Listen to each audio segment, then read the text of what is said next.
Hello everyone, good morning to all. I hope you all are well. Today we are going to study about nurses' responsibility before fluid and electrolyte therapy.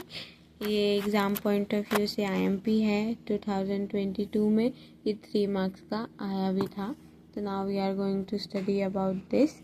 तो nursing responsibility before fluid and electrolyte therapy, which means कि जो भी nurse का role है, जो भी nurse की responsibility है बिफोर फ्लूइड इलेक्ट्रोलाइट थेरेपी, मतलब जो भी हम फ्लूइड IV फ्लूइड वगैरह हम पेशेंट को देते हैं उसके पहले हमारी क्या क्या रिस्पॉन्सिबिलिटीज़ होती है.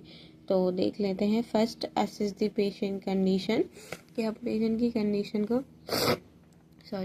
हम पेशेंट की कंडीशन को ऑब्जर्व करेंगे कि हाँ कैसे पेशेंट है, उसकी IV फ्लूइड कम है, हम उसका डिहाइड्रेशन चेक करेंगे और देखेंगे कि क्यों जो फिजिशियन है उसने सजेस्ट किया है कि इसको IV फ्लूइड इलेक्ट्रोलाइट थेरेपी देनी है. मोस्टली डिहाइड्रेशन में जो कि डायरिया वॉमिटिंग की वजह से कॉज हो जाता है, उस कारण से हम देते हैं. तो हम पेशेंट की कंडीशन असेस करेंगे फर्स्ट.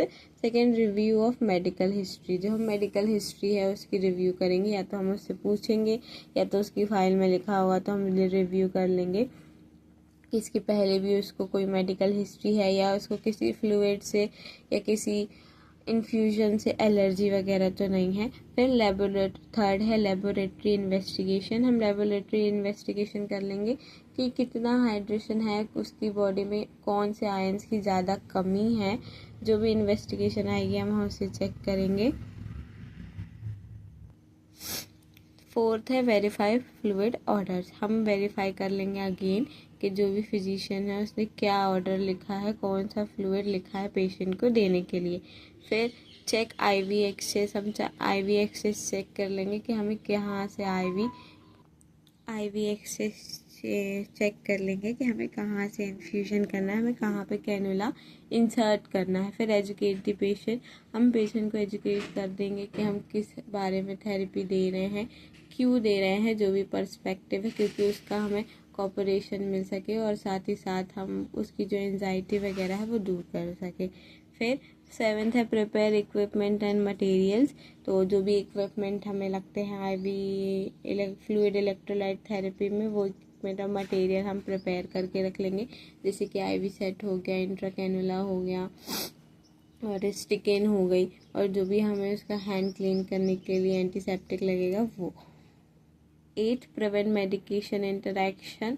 तो हमें प्रिवेंट करना है, जैसे कि मैंने बताया कि हम चेक करेंगे मेडिकल हिस्ट्री को किसी IV फ्लूइड से या किसी जो हमें ड्रग है उससे उसको हाइपर सेंसिटिविटी तो नहीं है, उसको रिएक्शन तो नहीं है.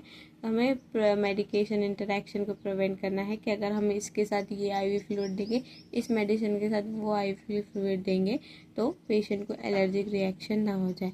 Then document and communicate.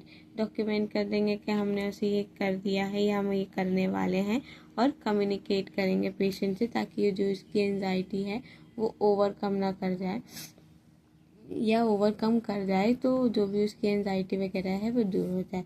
That's all, कि यही है. इसके अंदर जो नर्सिंग स्टूडेंट है वो खुद से लिखेंगे, सिर्फ हेडिंग है. अब एग्ज़ाम पॉइंट ऑफ व्यू से ये 3 मार्क्स का आता है. इसमें वैसे क्वेश्चन पेपर में एनलिस्ट करने को बोला है, पर चाहे तो आप इसको थोड़ा थोड़ा इसके बारे में लिख सकते हैं कि अंदर क्या करना है, या तो एक फ्लो चार्ट में आप बना सकते हैं, तो वो 3 मार्क्स कवर हो जाएगा. That's all for today. Thank you. Have a nice day.